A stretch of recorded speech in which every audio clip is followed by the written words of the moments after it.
Kuberan TV நேயர்களுக்கு உங்கள் சிவயோகி சிவசக்திமான் சுவாமிகள். இப்போ இந்த பதிவில் குரு வக்ர நிவர்த்தி பலனை தான் சொல்ல போகிறேன்.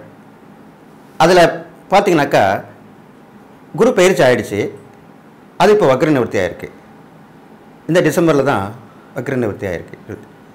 இதுலேருந்து ஒரு 3 மாத காலம் வக்ர நிவர்த்தியாக இருந்து வரும். அப்போது மேஷம் முதல் மீனம் வரைக்கும் உள்ள 12 ராசிகளுக்கும் என்ன பலன் கிடைக்கும் அப்படின்ட்டு தான் பார்க்க போகிறோம் இப்போ நம்ம. அதே மாதிரி இந்த வக்ர நிவர்த்தின்ற போது எந்த ஒரு கிரகமாக இருந்தாலும் பின்னோக்கி நகருதல், அதாவது முன்னாடி போகாமல் தான் இருந்த வீட்டுக்கு பழைய வீட்டுக்கு போகிறது, அதுதான் வக்ரம் பெறுதுன்னு சொல்ல போகிறது. ஆனால் வக்ர நிவர்த்தின்ற போது அந்த வக்ரம் பெற்ற கிரகம் திருப்பி பழைய இடத்துல இருந்து புதிய இடத்துக்கு வரதான் வக்ர நிவர்த்தின்னு சொல்லப்படுது. அப்போது இப்போ இருக்கக்கூடிய இறக்கத்து தான் அந்த குரு வந்திருக்கார். அவர் பயிற்சி தன்னுடைய சொந்த வீடான மீனராசியிலிருந்து மேசராசிக்கு வந்தார். திருப்பியும் வக்ரம் பெற்றார். இப்போ வக்ர நிவர்த்தி ஆகிட்டார். பழையபடியே அந்த மேசராசியில் இருக்க பலன் தான் கொடுக்க போகிறார். அப்போ அதே மாதிரி அந்த பலனை இந்த 12 ராசிகளுக்கும் சொல்லணுன்னா நீங்கள் அதுக்கேற்ற மாதிரி நடந்துக்கிட்டு அதனுடைய பலாபலனை நீங்கள் அனுபவிப்பீங்க. அப்போது இந்த குரு வக்ர நிவர்த்தி ஆகும்போது சுபகரங்கள் நல்லா கேட்டுங்க. பாவகரங்கள் வக்ர நிவர்த்தி ஆகிறதுக்கும் சுபகரங்கள் வக்ர நிவர்த்தி ஆவதற்கும் வித்தியாசம் இருக்குது. அப்போது பாவகரங்கள் எப்படி இருந்தாலும் அது வக்ரம் பெற்றாலும் வக்ர நிவர்த்தி ஆனாலுமே பெரியசாக ஒன்றும் ஆட போகிறதில்ல. ஆனால் சுபகிரகங்கள் என்று சொல்லக்கூடிய குரு, புதன், சுக்கிரன், வளபிறை, சந்திரன் இதெல்லாம் சுபகிரகங்கள்னு சொல்லப்படுது. அப்போது அந்த குருவானவர் வக்ர நிவர்த்தி பெறுறார். இது ரொம்ப சந்தோஷமான விஷயந்தான். அதனால் வக்ர நிவர்த்தி பெறுனா குணம் கெட்டு இருக்கிறதுன்னு அர்த்தம். குணம் கெட்டு இருக்கிறது. வக்ரம் சொல்கிற சில பேர் நம்ம பேசின்னு இருக்கும்போது அவன் பாரு எப்படி இருக்கான் பாரு, நல்லா இருந்தவன் இப்படி ஆகிட்டான், வக்ரம் பிடிச்சிருக்கான், வக்ரம் பிடிச்சி அலையிறான், எல்லோரும் பார்த்தாலுமே மரியாதை இல்லாமல் பேசுகிறான், கோவப்படுறான், எதுக்கு எடுத்தாலும் கோவப்படுறான், இப்படிலாம் சொல்ல நம்ம கேட்டிருக்கோம். அந்த மாதிரி நிலைமையில் தான் இந்த கிரகங்களும் இருக்கக்கூடிய அம்சம். அப்போ அந்த குரு இப்படி தான் இது நாள் வரைக்கும் இருந்தார். இப்போ வக்ர நிவர்த்தி ஆகிட்டார். வக்ர நிவர்த்தி ஆகிட்டு அடுத்த வருடம் ஏப்ரல் மாதத்தில் திருப்பி பயிற்சி ஆக போகிறார். அதுக்கு முன்னாடி இந்த வக்ர நிவர்த்தி ஆனதுக்கப்புறம் என்ன பலன்கள் அப்படின்றது தான் நம்ம தெரிஞ்சுக்க போகிறோம். வக்ரம் பெற்றிருக்கும் போது ஒரு பலன் கிடைக்கும், வக்ர நிவர்த்தி ஆகும்போது ஒரு பலன் கிடைக்கும். அதனால் நீங்கள் இதை நான் சொல்லக்கூடிய இந்த பலன்களை தெளிவாக புரிஞ்சுக்கிட்டு அதன்படி கேட்டு நடந்து அதுக்குண்டான பரிகாரம்னு சொல்லுவேன். அந்த பரிகாரப்படி நடந்து உங்களுடைய வாழ்க்கையை வளமாக்கி கொண்டு நல்லா வாழணும்னு சொல்லி இந்த வக்ர நிவர்த்தி பலனை இப்போ நான் சொல்ல போகிறேன். இப்போ பார்த்தீங்கன்னா குரு வக்ர நிவர்த்தி ஆயிருக்குன்னு சொல்லியிருக்கு. அது எப்போ நிவர்த்தி ஆச்சு அப்படி உங்களுக்கு கேள்வி எழலாம். அது பார்த்தீங்கன்னாக்கா இந்த மாதம் டிசம்பர் மாதம் சனி பயிற்சி ஆச்சு இல்லையா, மார்கழி 4 டிசம்பர் 20 அன்றைக்கே தான் வக்ர நிவர்த்தி ஆச்சு. அது திருக்கணித பிரகாரம். அதே மாதிரி வாக்கியப்படி பார்த்தீங்கன்னாக்கா இந்த டிசம்பர் 31 கரெக்டாக இந்த 2023 டிசம்பர் 31 வக்ர நிவர்த்தி ஆகிறார் வாக்கியப்படி. இது நான் முழுமையாக சொன்ன மாதிரி இப்போ திருக்கணி தான் நிறைய பேர் பார்த்துட்டு வராங்க. இப்போ உள்ள காலகட்டத்தில் அதுதான் கரெக்டாக ஒர்க் அவுட் பண்ணாக்கா சரியாக வருது. இருந்தாலும் சில விஷயங்கள் நம்ம எந்த ஒரு விஷயமா இருந்தாலும் கோயிலுக்கு போய் பரிகாரம் பண்ணுறது, கோயிலில் தான் போய் நம்ம ஒரு பெயர்ச்சியை விழா எடுத்து நடத்துகிறோம், எல்லாமே ஒன்றிணைந்து பண்ணுறது கோயிலில் தான். அப்போ அந்த கோவிலில் வாக்கியப்படி தான் பண்ணிட்டு வராங்க. அதனால் இது நீங்கள் சரி பண்ணிக்கலாம். எப்படி இருந்தாலும் டிசம்பர் 31 வச்சுங்க. டிசம்பர் 31லேருந்து வக்ர நிவர்த்தி ஆகிறார். வக்ர நிவர்த்தி ஆகிட்டால் பழைய பலனை கொடுக்க போகிறார். நடுவில் வக்ரமாக இருந்தவர் வக்ர நிவர்த்தி ஆகி பழைய பலனை கொடுக்க போகிறார். அது ஜனவரி 1லேருந்து கிட்டத்தட்ட ஒரு 3 மாத காலம் கொடுப்பார். ஏப்ரலில் தான் அவர் குரு பயிற்சி வருது. அது வரைக்கும் இந்த 3 மாத காலம் இந்த வக்ர நிவர்த்தி பலனை கொடுக்க போகிறாரு. அதனுடைய பலன் தான் இப்போ நான் சொல்ல போகிறேன். இந்த பதிவில் நான் குரு வக்ர நிவர்த்தி பலன் தான் சொல்ல போகிறேன். 12 ராசிகள் உண்டான பலன்களை சொல்ல போகிறேன். அதுக்கு முன்னாடி என்னுடைய குருநாதரை வணங்குகிறேன். ஓம் குருப்யோ நம. நற்பவி நற்பவி நற்பவி. ஓம் காஞ்சிவாசாய வித்மகே சாந்தரூபாய தீமகே தன்னோ சந்திரசேகர பிரச்சோதயாத். என்னுடைய ஆத்ம மகா காளி வணங்குகிறேன். ஓம் காளிகாசாய வித்மகே மசான வாசின்ன தீமகே தன்னோ அகோர பிரச்சோதயாத். பொதுவாக மேசராசிக்காரங்களுக்கு குரு பயிற்சி ஜென்ம குருவாக வந்திருக்காரு. இப்போது வக்ரம் பெற்று 12ஆம் இடத்துக்கு சென்றார். பின்னோக்கி நகரில் தான் வக்ரம் சொல்லப்படுது. வக்ரம் இப்போது வக்ர நிவர்த்தி ஆகிட்டார். திருப்பி உங்கள் வீட்டுக்கு வந்துட்டார். அப்போது உங்கள் ராசியிலேயே அந்த குரு இருக்கார். இப்போது அந்த வக்ரம் பெற்று வக்ர நிவர்த்தி ஆனதுனால என்ன பலன்கள் கிடைக்கும், உங்களுக்கு எப்படி இப்படி விஷயங்கள் நடக்க போகுது, அதுக்கு என்னென்ன பரிகாரங்கள் செஞ்சு நீங்கள் அதை நிவர்த்தி பண்ணிக்கலாம் அப்படின்றது தான் இந்த பதிவில் நான் சொல்ல போகிறேன். இந்த மேஷ ராசியில் ஏற்கனவே ராகுவும் கேதுவும் மாதிரி நல்ல ஒரு பலன் தான் கொடுத்துட்டு வராங்க. அதே மாதிரி சனி பயிற்சியும் நல்ல பலன் தான் கொடுக்குது. குரு மட்டும்தான் கொஞ்சம் சுமாராக இருந்தாலும், ஜென்ம குருவாக இருந்தாலும் உங்களுக்கு ரொம்ப பெரிய கஷ்டங்கள்லாம் வரப்போகிறதில்ல. நல்ல நிலைமைக்கு தான் வரப்போகிறீங்க. இதனால் வரைக்கும் பட்ட கஷ்டங்கள்லாம் உங்களுக்கு விலகி போயிடும். உங்களை விட்டு பார்த்தீங்கன்னாக்கா குடும்பத்தில் சுறுசுறுப்பாகிடுவீங்க. இதனால் வரைக்கும் ஒரு சோம்பல், ஒரு ஓய்வில்லாமல் உழைத்து கொண்டு இருந்தது, அதெல்லாம் மாறி உங்களுடைய வேலையை நீங்கள் கரெக்டாக செஞ்சு முடிப்பீங்க. அதுக்குண்டான லாபங்களும் வந்து சேரும். குடும்பத்தில் மற்றவங்களால் மதிக்கப்படுவீர்கள். நல்ல வாய்ப்புகள் வந்து சேரும். கணவன் மனைக்குள்ளே இருந்த பிரச்சனைகள்லாம் அறவே நீங்கிடும். வெளிவட்டார பழக்கவழக்கம் நல்லா நடக்கும். புதுசாக வந்து உங்களுக்கு நட்பு கிடைக்கும். அதனால் உங்களுக்கு நல்ல விஷயங்கள் தான் நடக்கும். அது இல்லாமல் பார்த்தீங்கன்னாக்கா உங்களுக்கு ஏற்கனவே பிரார்த்தனைகளை வேண்டியிருப்பீங்க. அந்த கோயிலுக்கு போகலாம், இந்த கோயிலுக்கு போகலாம், அந்த மாதிரிலாம் அதெல்லாம் கொஞ்சம் தடைப்பட்டு இருந்திருக்கும். அதெல்லாம் இப்போ இந்த குரு வக்ர நிவர்த்தி ஆன உடனே அந்த பிரார்த்தனை ஸ்தலங்களுக்கு போயிட்டு வருவீங்க. அது இல்லாமல் அந்த வேண்டுதலை நிறைவேற்றிடுவீங்க. இதெல்லாம் பண்ணிட்டு வருவீங்க.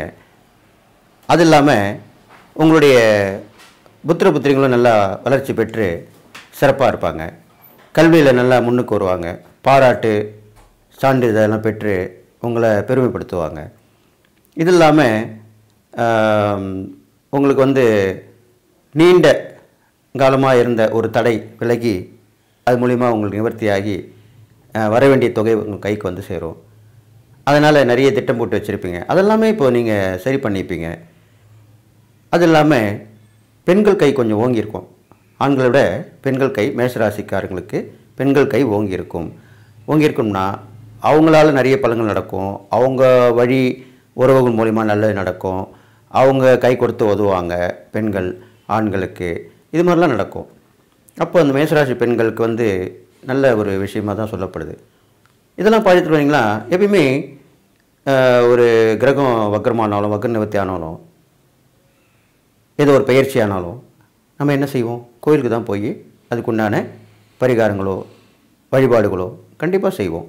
அதே மாதிரி தான் அந்த குரு வக்ர நிவர்த்தி ஆகிட்டனால நீங்கள் உங்கள் வீட்டுக்கு அருகில் போகலாம், முருகர் கோயில் போகலாம். இல்லைனாக்கா அந்த குரு ஸ்தலம் சொல்லக்கூடிய அந்த குரு தட்சிணாமூர்த்தி அப்படின்ற சொல்லக்கூடிய ஆலங்குடி, அங்கே போயிட்டு வரலாம். அங்கே சென்னையில் பார்த்திங்கன்னா திருவழிதாயம் என்று சொல்லப்படுது இடம் இருக்குது. அப்புறம் பார்த்திங்கன்னா போரூரில் ராமநாதேஸ்வரன் ஒரு கோயில் இருக்குது. அதுவும் குரு ஸ்தலம் தான் சொல்லப்படுது. சென்னை சுற்றியுள்ள நவகிரக ஸ்தலங்களில் குருவுடைய ஸ்தலமாக அந்த போரூரில் இருக்கிற ராமநாதேஸ்வரர் கோவில், ஈஸ்வரன் கோவில் தான் அப்படின்னு சொல்லப்படுது. அங்கேயும் போயிட்டு வரலாம். இதெல்லாம் போக முடியல அப்படின்னாங்க வீட்டுக்கு அருகாமையில் இருக்கிற கோவிலில் உள்ள நவகிரகத்துக்கு போய் குருவுக்கு பரிகாரம் செய்ய வேண்டும். நான் முன்னமே சொல்லியிருக்கேன், குருவுக்கு வந்து கிரகம்ன்றபோது குரு தான். அந்த குருவுக்கு பரிகாரம் பண்ணிட்டு தான் அடுத்து தட்சிணாமூர்த்திக்கு செய்யணும்.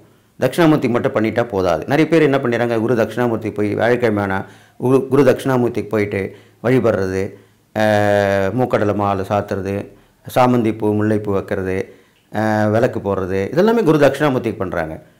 நவகிரகத்தில் இருக்கிற குருவுக்கும் பண்ணணும். அதுதான் முக்கியமானது. குருவுக்கும் பண்ணுங்கள், குரு தட்சிணாமூர்த்திக்கும் பண்ணுங்கள். குரு வேறு, குரு தட்சிணாமூர்த்தி வேறு. குருவுடைய அதிதேவதை தான் குரு தட்சிணாமூர்த்தி. குரு வந்து நவகிரகத்தில் இருக்கக்கூடிய ஒரு கிரகம். அது தேவகுருன்னு சொல்லக்கூடிய, தேவர்களுக்கெல்லாம் குருவாக விளங்கக்கூடிய பிரகஸ்பதி என்று சொல்லக்கூடிய குரு பகவான். குரு தட்சிணாமூர்த்தி என்றவர் சிவனுடைய அம்சம். அவர் வந்து தெய்வ கடாட்சம் உள்ளவர். எப்பொழுதுமே தியானத்தில் இருந்து எல்லாரையும் வழிநடத்தி செல்வார். குரு தட்சிணாமூர்த்தி வந்து எல்லா கலைகள் கல்விகள் எல்லாருக்குமே பேர் பெற்றவர். அவர் ஒரு கல்வி கற்பிக்கிறது, ஒரு விஷயம் தெரிஞ்சுக்கிறது, ஒரு வித்தையை கற்றுக்கொள்வது, இதுக்கெல்லாமே குரு தட்சிணாமூர்த்தி தான் முதன்மையானவர் அப்படின்னு சொல்லப்படுது. அதனால் நீங்கள் இந்த குருவை வழிபட்டு வரணும். வியாழக்கிழமை தோறும் வழிபட்டு வர வேண்டும். இந்த குரு பயிற்சி நடக்கிற வரைக்கும் வியாழக்கிழமையில் நீங்கள் குருவுக்கும் வணங்கி விளக்கு போட்டு அவருக்கும் அந்த மூக்கடலை மாலை சாத்தலாம். சாத்திட்டு 2 மாலை தயார் பண்ணிங்க. இங்கே 2 நெய் விளக்கு, அங்கே 2 விளக்கு. அதே மாதிரி குரு தட்சிணாமூர்த்திக்கும் போடுங்க. இந்த மூக்கடலை மாலை வந்து ஒரு 21 இருக்கணும். அது 3 வரா மாதிரி இருக்கணும். அதுதான் விஷயம். அப்போது ஒரு 21 மூக்கடலை மாலை இல்லை 30 அப்படி எண்ணிக்கையில் கொண்டு வரலாம். இது மாதிரி கொண்டு வரணும். இது மாதிரி விளக்கேற்றி வழிபட்டு அவங்களால் அந்த நைவேத்தியம், அந்த மூக்கடலை சுண்டலை கூட நீங்கள் அதுக்கு நைவேத்தியமாக செய்யலாம், வைக்கலாம். பெரும்பாலும் வந்து குருக்கு உரியது வந்து பருப்பு வகைகள் சொல்லப்படுது, கடலை வகைகள் சொல்லப்படுகிறது. அந்த மாதிரி தானியங்களில் செய்த சுண்டல் அது மாதிரிலாம் பண்ணிட்டு வரலாம். இனிப்பு வந்து ரொம்ப பிடிக்கக்கூடிய விஷயம் குருவுக்கு. அதனால் இனிப்பு செய்யலாம், இனிப்பு பண்ணலாம். மஞ்சள் கலரில் இருக்க இனிப்புன்ற லட்டு சொல்லப்படுது. அது மாதிரி மஞ்சள் நிறத்திலான கேசரி இது மாதிரி செய்து வரலாம். இதெல்லாம் பண்ணலாம். இதெல்லாம் வந்து ஈஸியான விஷயங்கள் தான். என்ன பண்ணணும், ஏது பண்ணணும் அப்படிலாம் முடிக்க வேணாம். அவருக்கு மஞ்சள் நிறம் புரியுது, அந்த மஞ்சள் நிறத்தில் உள்ள ஸ்வீட்டு இது மாதிரிலாம் பண்ணலாம். இதெல்லாம் பண்ணிட்டு முக்கியம் இல்லாமல் அந்த கற்பூர ஆரத்தி காட்டும்போது, நீங்கள் குருவை வணங்கும் போதும் குரு தட்சிணாமூர்த்தி வணங்கும் போதும் கோவிலில் கற்பூர ஆரத்தி காட்டும்போது உங்களுடைய கோரிக்கை சொல்லணும். இப்போது உங்களால் இந்த குருவால் இருக்கிற கெடுபலன் இருக்கா, அது குறையணும்னு வேண்டிக்கணும். நற்பலன் வந்து நல்லா மிகைப்படுத்தப்படணும், எல்லாருக்கும் நல்லா இருக்கணும் தான் நம்ம எல்லாமே விரும்புவோம். அதுக்கு என்ன வாழ்க்கை. அதனால் அப்படி வேண்டிகிட்டு வரணும். இதெல்லாம் பண்ணிட்டு வரணும். அப்போ நீங்கள் நிறைய குருஸ்தலங்கள் போயிட்டு வரலாம். முருகர் வழிபாடு வச்சுக்கலாம். அறுபடை வீடு முருகர் போயிட்டு வரலாம். பெரும்பாலும் இந்த குருவுக்கு உரிய திருச்செந்தூர் முருகர் சொல்லப்படுது. அப்போ திருச்செந்தூர் சொல்ல வசதி உள்ளவங்க, திருச்செந்தூருக்கு அருகாமையில் உள்ளவங்க திருச்செந்தூர் போய் வழிபட்டு வரலாம். அது மாதிரி பண்ணிட்டு வந்தீங்கன்னா உங்களுக்கு இந்த குரு வக்கர நிவர்த்தி கண்டிப்பாக நல்லது தான் செய்யும். அதனால் எந்த சந்தேகமும் உங்களுக்கு வேண்டாம். நீங்கள் இனி வரும் காலங்களில் இனிமேல் அடுத்த குரு பயிற்சி உங்களுக்கு ரொம்ப அருமையாக இருக்க போகிறது. அதை மனசில் நினச்சிக்கிட்டு இந்த காலத்தை நீங்கள் கடந்துடலாம், இதுவும் கடந்து போகும் அப்படின்ற சொல்லுக்கேற்ப இந்த காலத்தை நீங்கள் கடந்து போகலாம்.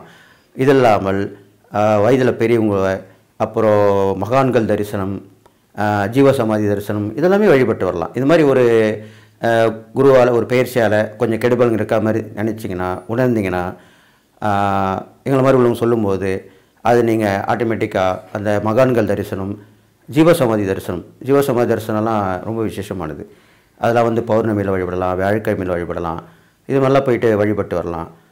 அதெல்லாம் அங்கெல்லாம் போயிட்டு பண்ணிங்கன்னா அங்கெல்லாம் வந்து பெருசாக ஒன்றும் பரிகாரம் பண்ணணும் அவசியம் இல்லை. ஊதுவத்தி கொளுத்து வச்சுட்டு விபூதி இது மாதிரி பழங்கள் இது மாதிரி தான் வைக்கணும், நைவேத்தியம் வச்சுட்டு அந்த ஜீவசமாதி தரிசனம் பண்ணிட்டு வரலாம். இதெல்லாம் உடனுக்குடன் உங்களுக்கு பலன் கிடைக்கும். கிரகங்களால் ஏற்படும் பிரச்சனைகள், வேறு கோயிலுக்கு போய் கூட நடக்காத விஷயங்கள் அப்படிலாம் வந்து பண்ணும்போது அந்த ஜீவசமாதி தரிசனம் உங்களுக்கு கை கொடுக்கும். அதனால் நீங்கள் இந்த மாதிரி வழிபட்டு வந்து இந்த குரு வக்கர நிவர்த்தி பலனை நல்லபடியாக நடத்திக்கிட்டு போகலாம் அப்படின்னு சொல்லிட்டு இந்த மேஷராசிக்காரங்களுக்கு இந்த குரு வக்கர நிவர்த்தியால் பெருசாக ஒன்றும் பயப்பட வேண்டிய அவசியம் இல்லை. எல்லாம் விட்டதெல்லாம் பிடிக்க போகிறீங்க. தடைப்பட்ட விஷயங்கள்லாம் நல்லபடியாக நிவர்த்தியாகி நடக்கும். வேலை இல்லாதவங்களுக்கு தொழில் மூலிமா ஏற்படக்கூடிய லாபங்கள், வியாபாரத்தில் புதுவிதமான வாடிக்கையாளர் வந்து சேர்றது இதெல்லாமே நடக்கும். உத்தியோகத்தில் நல்ல உயர்வு கிடைக்கும். இது மாதிரி நல்ல விஷயம் நடக்கும். பெரிய மனுஷங்கள் தொடர்பு கண்டிப்பாக கிடைக்கும். இந்த மேஷராசிக்காரங்களுக்கு குரு வக்கர நிவர்த்தியால் பெரிய மனிதர்கள் தொடர்பு கிடைத்து அவங்க எல்லா நலமும் பெற்று வாழ்வாங்க. அவங்களுக்கு அந்த வாய்ப்பை நீங்கள் பயன்படுத்திக்கணும். அது மாதிரி பயன்படுத்திக்கும் போது உங்களுக்கு நன்மை தான் நடக்கும், தீமை கண்டிப்பாக உங்களை விட்டு அகன்றுடும் அப்படின்னு சொல்லி இந்த மேஷராசிக்காரங்களுக்கு இந்த குரு வக்கர நிவர்த்தி பலனை சொல்லியிருக்கேன். இதை கவனமாக கேட்டு நடந்து நான் சொன்ன பரிகாரங்களையும் கடைபிடித்து வந்தீங்கன்னா கண்டிப்பாக நீங்கள் நலம் பெற்று வாழ்வீர்கள் அப்படின்னு சொல்லிட்டு என்னுடைய உபாசனை தான் மகாவாராகி நான் வணங்குறேன். ஓம் மகிஷத் பஜாய வித்மகி சண்டகஸ்தாய திமகி தன்னோ வாராகி பிரஜோதியாத். வாராகி அருள் பரிபூர்ணம் உங்களுக்கு கிடைக்கும்னு சொல்லி வாழ்த்தி விடைபெறுகிறேன். நன்றி, வணக்கம். ஸ்ரீ குபேரன் டிவியை பார்த்தமைக்கு நன்றிகள். மேலும் இது போன்ற தகவல்களை தெரிந்து கொள்ள ஸ்ரீ குபேரன் டிவியை சப்ஸ்கிரைப் செய்யுங்கள். மறக்காமல் பெல் ஐக்கானை கிளிக் செய்யுங்கள்.